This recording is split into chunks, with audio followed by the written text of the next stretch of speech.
Good morning, everyone. Good morning. Pleased to see docents and family and friends all on this special occasion. My name is Paul Marzello. I'm the President and CEO of the Buffalo and Erie County Naval and Military Park. We are here today on National Vietnam War Veterans Recognition Day to recognize and honor the men and women that served our country during the Vietnam War. A war that stretched in our history books from 1 November 1955 to the fall of Saigon on 30 April 1975. For the U.S., the war escalated when 3,500 Marines landed on the shores of Da Nang on March 8, 1965. And as the first wave of combat troops into Vietnam, we added 25,000 U.S. military advisors who were already in place. Over time, over 500,000 troops were dispatched. Of those, 58,220 were killed. Equally disturbing, as of 2023, the U.S. listed 1,585 Americans remain unaccounted for. March 29, 1973 marks the day the U.S. Military Assistance Command was officially disbanded and the final combat troops departed from Vietnam. Today is one way we can show our appreciation to those that served our country honorably, yet did not get the welcome home they deserved. Today we say thank you to our veterans that served in Vietnam and welcome home. To those that didn't make it home, rest assured, we will never forget. Let's begin our ceremony with the presentation of the colors presented by our own docents, Bob Kuhn, Bob Schmidt, Paul Enser, all U.S. Navy. Please stand.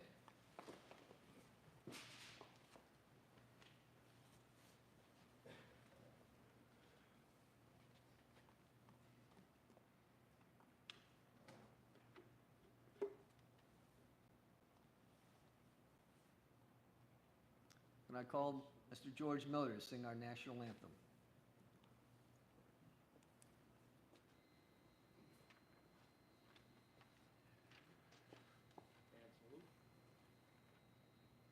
Oh, say, can you see by the dawn's early light what so proudly we held at the twilight last gleaming, whose broad stripes and bright stars through the perilous fight, oh, the ramparts we watch were so gallantly streaming, and the rocket's red glare, the bombs bursting in air, gave proof through the night that our flag was still there. Oh, say, does that star-spangled banner yet wave? Oh, the land of the free and the home of the brave.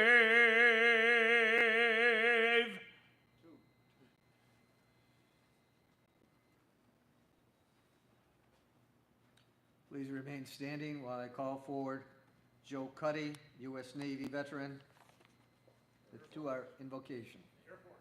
Excuse me. Okay. U.S. Air Force, I apologize. To do the invocation.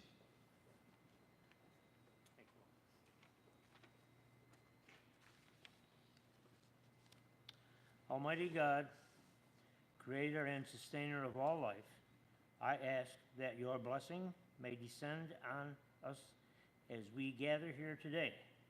We thank you for this opportunity to once more in freedom assemble to honor the veterans of our nation's armed forces.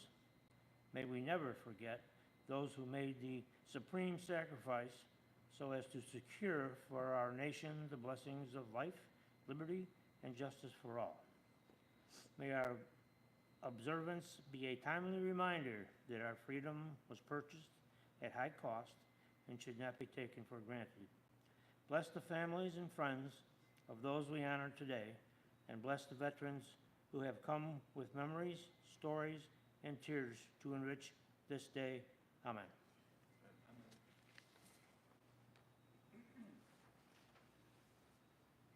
Please be seated. And Joe, please forgive me. I'll think about it.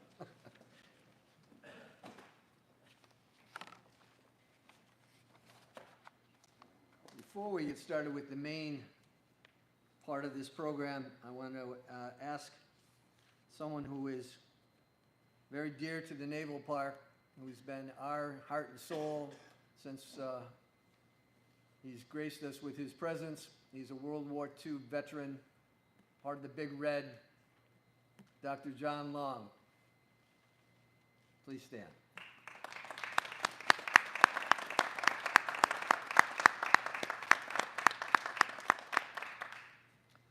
I also want to salute all the Vietnam veterans who are here today, including someone special that I just met this morning, Nora Astick, who is the widow of Denner Astick.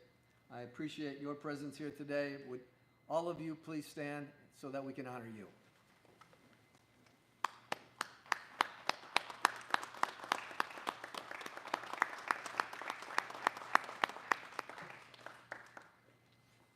Please sit.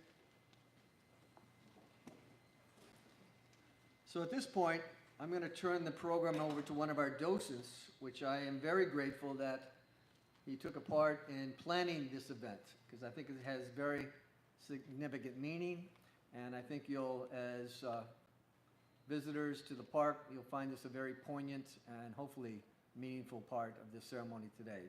So please welcome Mr. John Moffett, docent, U.S. Navy. All yours, sir. Thanks.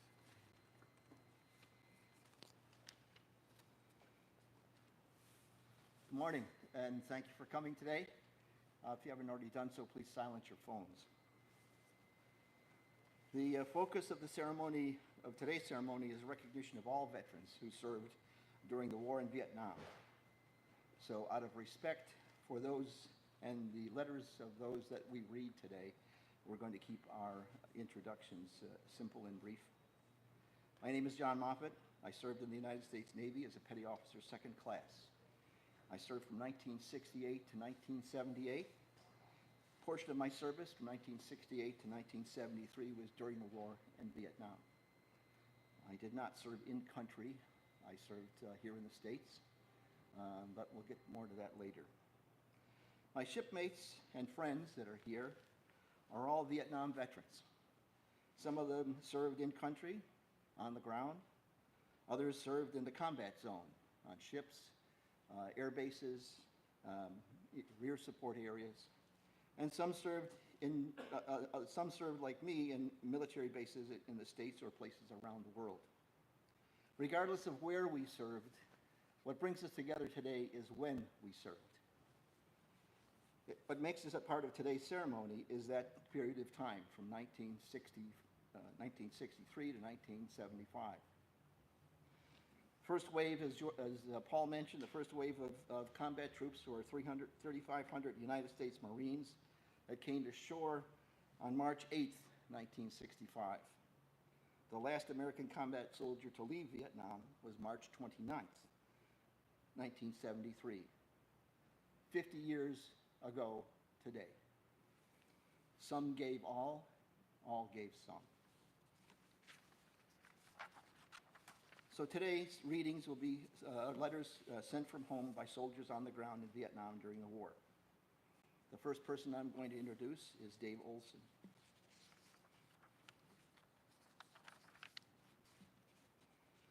Dave Olson is an Army veteran, and during a time when he was sorting through his mother's belongings after her passing, he found letters that he had written home 26 years earlier. He recognized them immediately while going through his mother's belongings after she had died. This was in 1995. The sight alone took him back 25 years to the past, back to 1969. He never knew or even suspected that she kept them, but there they were. The faded white envelopes with "free" written in lieu of a stamp were unmistakable. Almost a dozen letters, a 25-year-old version of himself mailed across the world from a war-torn Vietnam to a small town in South Dakota, stood preserved and legible as if the day that he wrote them. He just never opened them at all until last week. He knew what they were. The letters laid in front of him in his Gillette, Wyoming home. I read a couple of them, he said, and I couldn't go on while trailing off. Many men lucky enough to return from Vietnam carried the hard times of one of the United States' most controversial wars. But wasn't exactly the issue with Olson. It wasn't the memories of the heat, the monsoons, the fear, the unforgettable smell that made it hard for him to read every line. The letters tell a story that may be familiar to veterans of all wars and the loved ones who waited for them at home. There were good times and bad times, words that spoke of boredom, others that spoke of fear, hopes of returning, thoughts and feelings of some 50 years ago that can easily be warped by memory. His letters may not tell the full story of his time in Vietnam, but they opened windows to a pivotal moment for the generation of Americans at that time.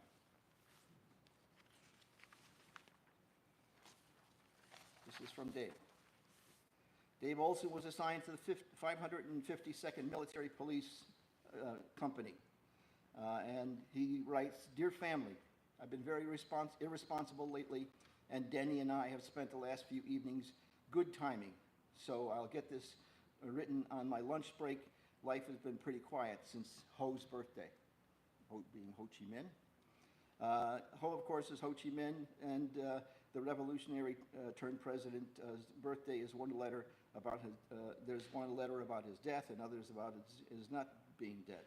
A lot of misinformation. About a week ago, 2 military policemen on a highway patrol stopped a 2.5-ton truck with 2 soldiers inside. As they walked up to the truck, one of the soldiers inside grabbed a grenade to throw at the MPs, but somehow it didn't get out of the truck, and before it went off, it killed both of the soldiers. Shrapnel hit one MP in the head, and he had 6 hours of brain surgery and is still paralyzed on one side. The other MP was also hit in the head, but wasn't seriously hurt. It's damn frustrating when your own buddies, GIs, who do it. Actually, we have more to worry about from situations like that than we do from Charlie. There are books and archives filled with more examples of these letters. Some gave all gave some, and their stories are recorded in letters. Several have been selected for today's ceremony, and they will be read by my docent shipmates, many of them Vietnam, all of them being Vietnam veterans.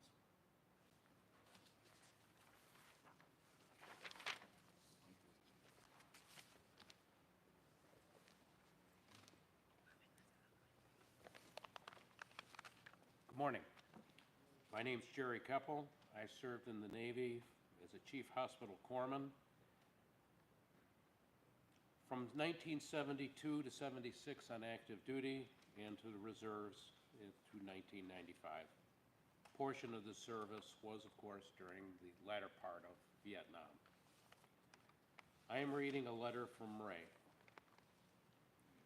Dear Madeline, hello, my dear sister. Boy, I sure feel close to you. Since your last letter, I almost feel as if you are my sister. It's good to have someone to tell your troubles to. I can't tell them to my parents or Darlene because they worry too much. And I tell you truthfully, I doubt if I'll come back of this alive. In my original squad, I'm the only one left unharmed. In my platoon, there's only 13 of us. It seems every day another young guy, 18, 19 years old, like myself, is killed in action. Please help me, Mad. I don't know if I should stop writing my parents and Darlene or what. I'm going on an operation next month where there is nothing but VC and VC sympathizers. The area is also very heavily mined. All of us are scared because we know a lot of us won't make it. I would like to hear what you have to say about this, Madeline, before I make any decision. Oh, and one more favor. I'd like the truth now. Has Darlene been faithful to me?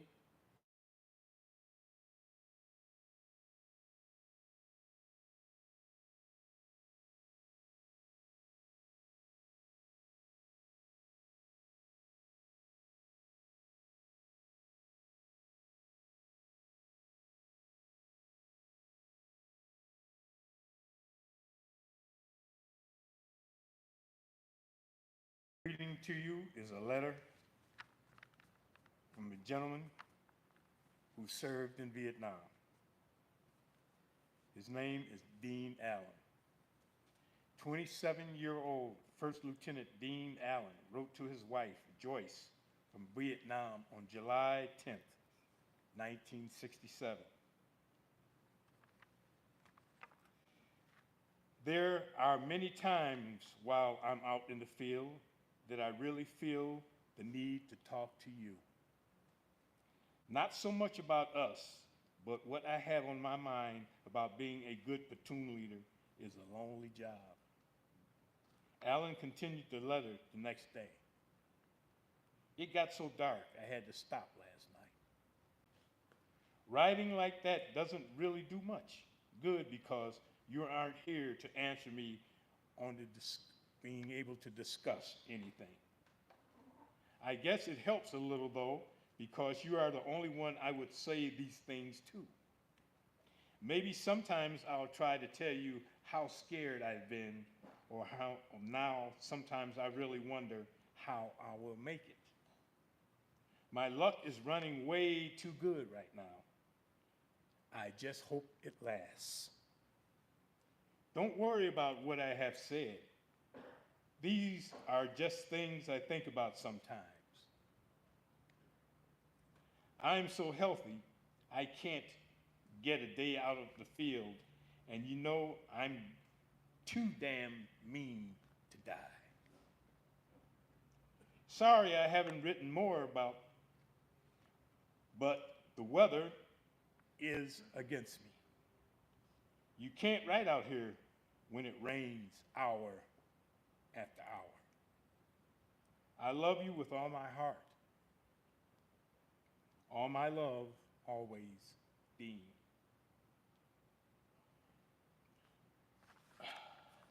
Four days later, July 14th, Lieutenant Dean Allen stepped on the landmine. He became one of the more than 58,000 Americans who died in Vietnam.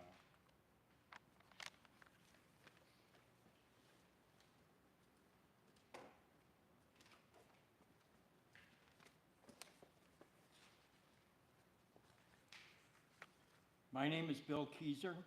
I served in the United States Army from 1968 to 1970.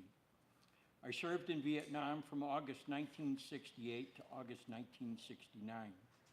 And I will be reading a letter from Stan. I chose Stan's letter because Stan was an RTO. I was an RTO in Vietnam. He also served in the same division, in the same area of operations, northwest of Saigon to the Cambodian border, the same as I did. Stanley Hamiski served with B Troop 3/4 Cav, 25th Infantry Division, starting as an RTO and ended as a commo sergeant. He was married shortly before shipping out. This letter he wrote to his wife on May 25th, 1968. Dear Roberta, today is probably the worst day I've ever lived in my entire short life. Once again, we were in contact with Charlie, and once again, we suffered losses. The losses we had today hit home, as my best friend in this shithole was killed. He was only 22 years old, and he was going to go on R&R on the 1st of June to meet his wife in Hawaii. I feel that if I only a half second sooner pulled the trigger, he would still be alive. Strange how short a time a half second is, the difference between life and death. This morning we were talking about how we were only 2 years different in age and how we both gotten married just before coming to this place. You know, I can still feel his presence as I write this letter and hope that I am able to survive and leave this far behind me. If there's a place called hell, this surely must be it. And we must be the devil's disciples, doing all his dirty work. I keep asking myself, is there a God? Then how in the hell come young men with so much to live for have to die? And I hope that his death is not in vain. I look forward to the day when I will take my R&R. Now, if I play my cards right, I should be able to get it for Hawaii, so our anniversary will be in that time. The reason I say this is by September, I will have more than enough time in country to pick my places and dates. I promise I will do everything necessary to ensure that I make that date, and I hope tomorrow is quiet. We will be going into base camp soon for a 3-day stand down. I will try to write you a longer letter at that time. Please don't worry too much about me, as if you won't, for I will take care of myself and look forward to the day I am able to be with you again. Love, Stan.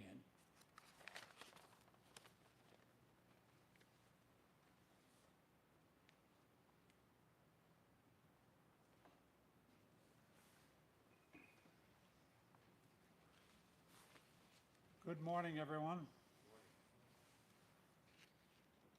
and welcome home. I'm Paul Answer. I served in the Navy from 1960 to 66. I was a first-class radioman when I was discharged and had a lot of adventures while being in the Navy. My assistant, George, took care of me. I'm going to read a letter from Tim to his mother, March 4th, 1968.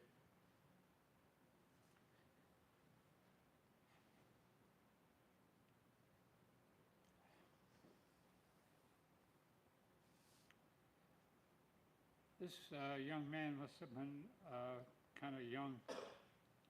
He said, "Well, Mom, there really is a war going on over here.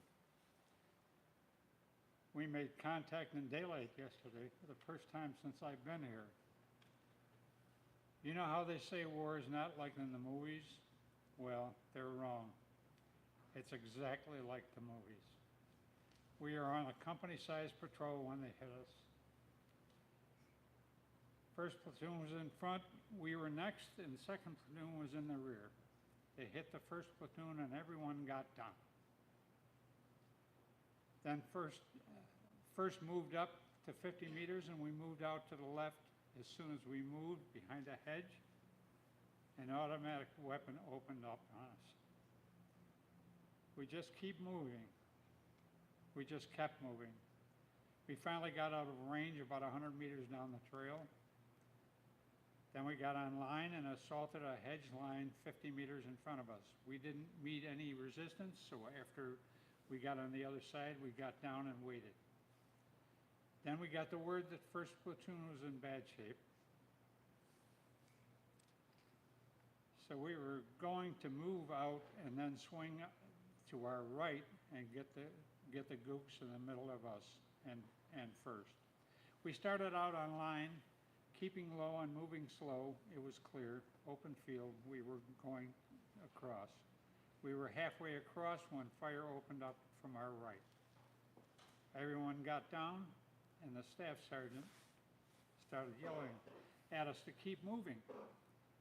So we, being young, brave Marines, got back online and kept moving. But then the bullets started zipping around our legs and raising dust. We knew for sure they were shooting at us. We bolted to the right, ran about 25 meters, and took cover behind a dirt pile up along this road. We waited for about 5 minutes. They weren't shooting anymore. So we started sticking our full necks up to see what's happening, and they started shooting again. Now we knew where they were. They were dug in right behind a thick bamboo patch. At least now we could shoot back.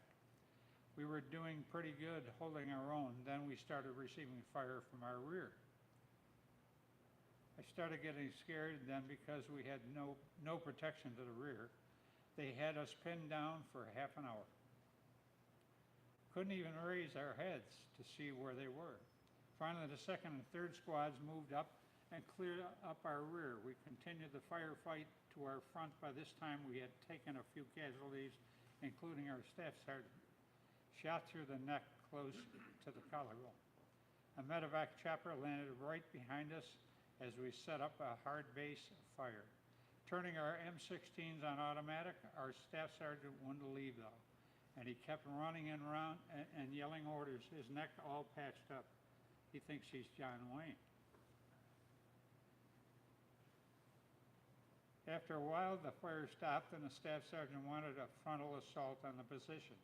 We didn't like that idea because if there was one automatic weapon left, it could tear our whole squad to pieces. We finally made him see the light. We threw a few grenades, and sure enough, they started shooting again. We just exchanged fire for another hour, and then the tanks came. The tanks opened fire when they saw them, killed 2 and took 1 prisoner. All that took a little over 5 hours. One of our corpsmen was put up for a medal. Wayne told me later that he was feeding the machine gun, and the A gunner was shooting when a mortar shell landed right next to him. Landed right next to the A gunner. He toppled over Wayne, and Wayne had to take charge of the gun. That platoon had 1 killed. I'll write soon, Tim.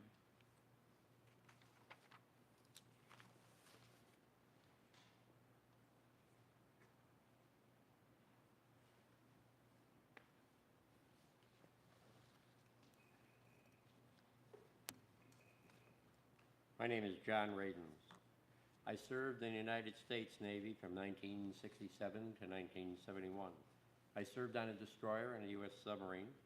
I was a fire control technician, second class E5, and qualified in submarines. The letter I'm reading today is from Marine Captain Rodney Chesant.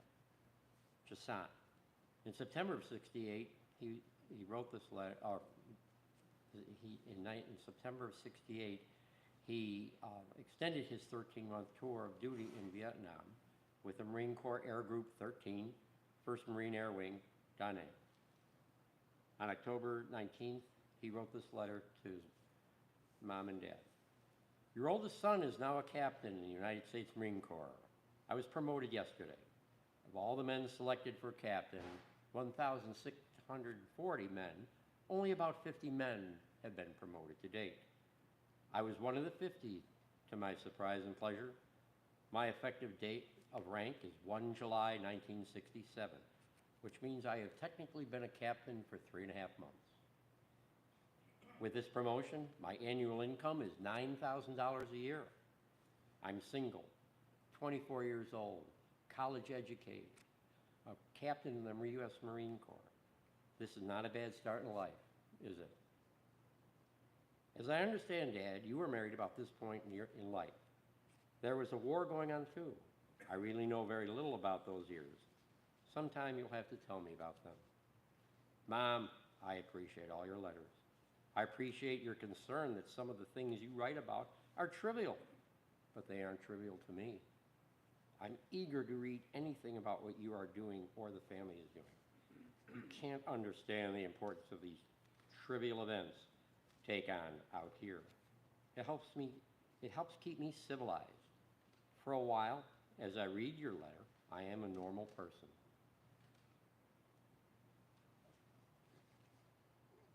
You know, I read this thing 10 times last night. I'm not killing people or worried about being killed. While I read your letters, I'm not carrying guns or grenades. Instead, I'm going ice skating with David or walking through a department store to exchange a lampshade. It is great to know your family's safe, living in a secure country, a country made secure by thousands upon thousands of men who have died for that country. No, Mom, these things aren't trivial to me. They are vitally important to me. Those are the truly important things, not what I'm doing. I hope you will continue to write about those trivial things because that's what I enjoy learning about the most. Your son, Rod. 1 year after writing this letter, Captain Rodney Chestnut was killed October 22nd. He was 25 years old when his plane crashed from enemy fire.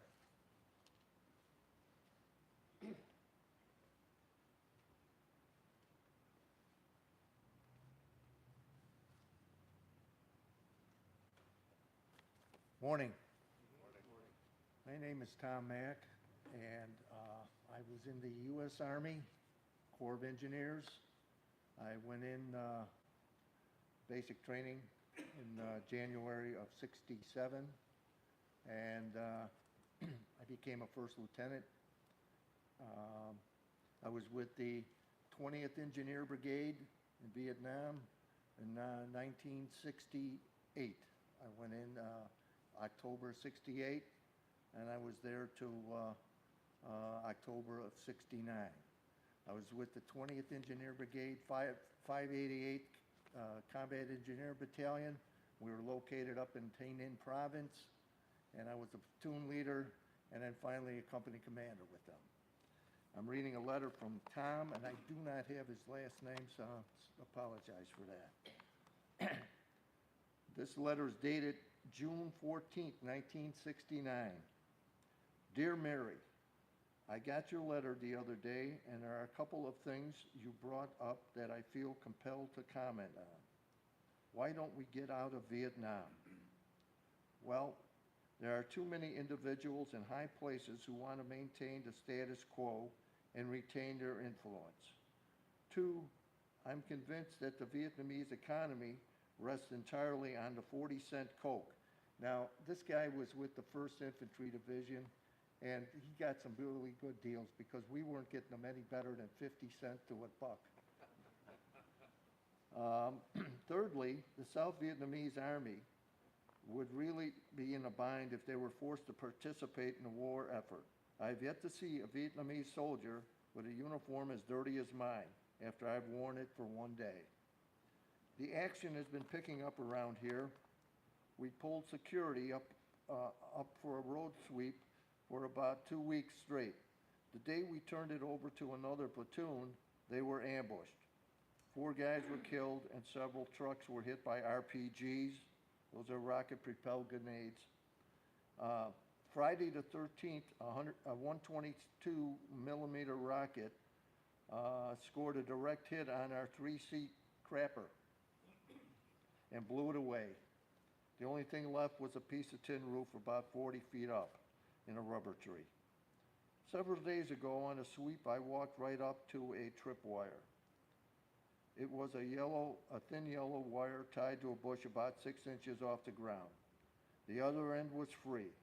I figured that maybe a cow or some other animal could have set it off before I got there, or the VC who rigged it up got scared off before he could finish the job. At any rate, if there had been a grenade on that other end, it would have definitely messed up my health record. I heard about 25,000 man token. I heard there was about a 25,000 man token withdrawal. A mechanized unit like ours won't have much chance to be pulled out early anyways. One of the 1st Division mottos is first in, last out. So take it from there. We modified that to first in, first out by medevac. We're all patiently waiting Tricky Dick Nixon's unveiling of the secret plan to get us out of Vietnam. We hope it does not interfere with the peace talks. Signed, Tom. Thank you.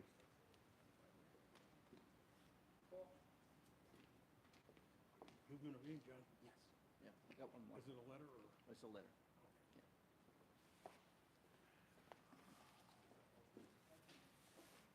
This letter is from Larry. He writes on September 11th, 1969, Dear Mom and Dad, getting short, Mom, coming home pretty soon. Going to quit flying soon. Too much for me now. I went in front of the Advancement Review Board, and I will know soon if I made it. I have 20 oak leaf clusters and some more paper for you. I have flown 1,500 hours now, and in those hours, I could tell you an entire lifetime story. I've been put in for a medal again, but this time I've seen far beyond what you will ever see. That is why I'm going to quit flying. I dream of Valerie's hand touching mine, telling me to come home. But I wake up and it's some sergeant telling me I have to fly. Today I'm 21 and far away from home, but coming home soon. Love, Larry. Larry died within 24 hours after this letter was written. And by that time, he really was 21 years old back in the States. Larry was with the 129th AHC from December 68 to September 69.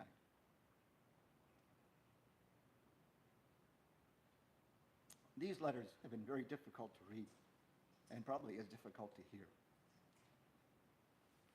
Because those of us who served had friends who never came home, friends who served gallantly, and friends who we are grateful for having served this country. I think, Mike, did you have something? For the monument, at the monument. Okay.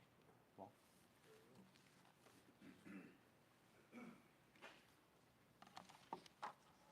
John, I want to thank you. That was beautiful. It was moving. And I thank all the readers as well. I'm going to try and get through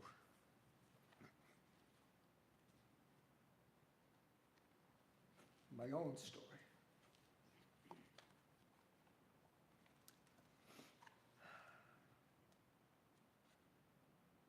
It's about a neighborhood hero.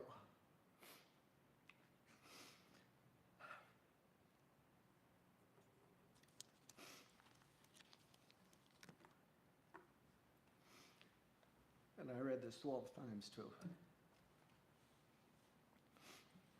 His name was Neil Bateman. He was born April 9th, 1947. He went to Cheektowaga.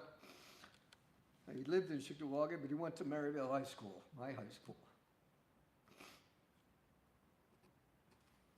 I first met Neil when I was a scrawny little 7th grader playing basketball at Maryville's gym. And on the other side of the gym was the varsity wrestling team. And on this team was Neil. And Neil was a man amongst boys. He was built like a stud. He was a New York State wrestling champion as a junior. And he was just destroying these high school kids. So we used to be in awe just to watch him. Even though that wasn't our sport, we appreciated him for that Superman-like appearance that he had. But more than that, he was a gentleman. He was a friend to us. He'd even come and talk to the scrawny little 7th graders who were playing basketball on the other side of the gym.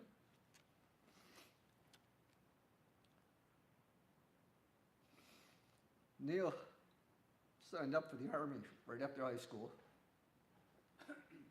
went to Vietnam,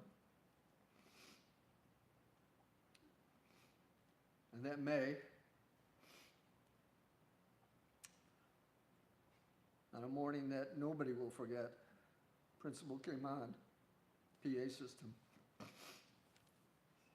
and said, Neil Bateman has died as a hero serving in Vietnam.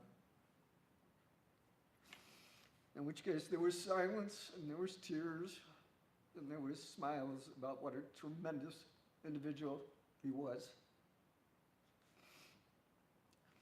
So in his honor, I've been working with the Francis Donovan Post, 1626, to build a place that would honor Neil. And I am proud to have played a small part in creating the private first-class Neil Bateman Veterans Memorial Gardens at Veterans Park in Cheektowaga, better known over at Naval, which is where he and I and a bunch of kids always used to go and play. So it's appropriate.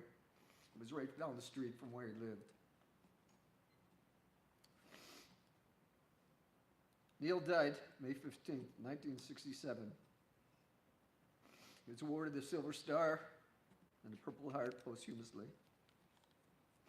He's remembered on panel 19E, line 125, the National Vietnam Wall in Washington, D.C. He served in B Company, 1st Battalion, 327th Infantry, 101st Airborne. Neil, thank you for your service, your bravery, and your sacrifice. And rest assured, you will never be forgotten. And I pull this picture out every year this time.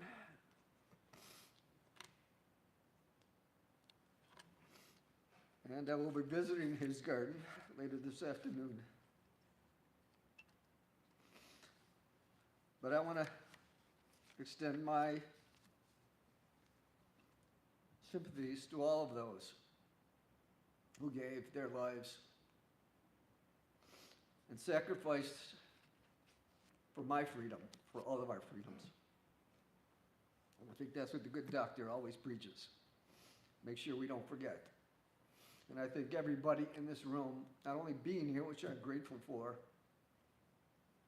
has the additional obligation to share with this younger generation what this war is about and every other conflict we're involved in, because I don't think they understand what sacrifice really means. And that's part of our mission here at the Naval Park, is to honor, educate, inspire, and preserve. So that education component is extremely important to me and to everybody that works here, to make sure that that message of sacrifice gets passed down. I want to share with you that we received a grant from the Wendt Foundation of $80,000, and that $80,000 will be used to create a digital wall, which will be right behind me, 22 feet wide, 12 feet high. And that digital wall will be used to show pictures and videos and record bios of those who have served. And you don't have to be a hero. You just had to answer the call. So I'm hopeful, and I'll be very proud that we can get that installed before the end of this summer. And phase 2 will be an interactive display where you can go up, punch in some data, and see someone who has served in your family. And if it's not on that database, make sure that you have that input. So I'm counting on all of you to make sure I have your photos, your bios, because I want to see your photos up on that wall as well. I'm sorry, I didn't mean to lose my composure as badly as I did. We are going to, I'm going to bring John up. He's got one more thing before I say that we're going to reconvene outside at the Vietnam Wall, where we're going to place a wreath, play taps, and have a moment of silence. John? If anyone would like to mention the name of a friend or family member who was lost in Vietnam, please do so. I would like to share my wife's cousin, a young man named Mark Dorgan. He served with the Marines as a hospital corpsman. He's not necessarily a casualty of the war, and yet in some ways he is. He came home, was married, had a child, was a college student at Buffalo State, where I met him and got to know him. He suffered from PTSD. He committed suicide by hanging.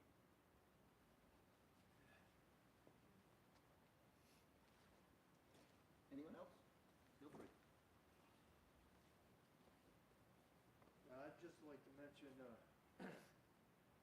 Dwayne Sutherland. He was a sergeant in the 588 Combat Engineers Alpha Company. He was my company. He was the only man I lost in Vietnam. I had a bunch of guys wounded, but he was the only man I lost in Vietnam. And I lost him on August 17th, 1969. He was a great dozer operator and also was good with the grader. He was up at Fire Support Base, St. Barbara, and we were fixing up some of the gun pads up there, and he was up there for a couple days. They got hit one night, and he was killed in a bunker with RPG. Anyways,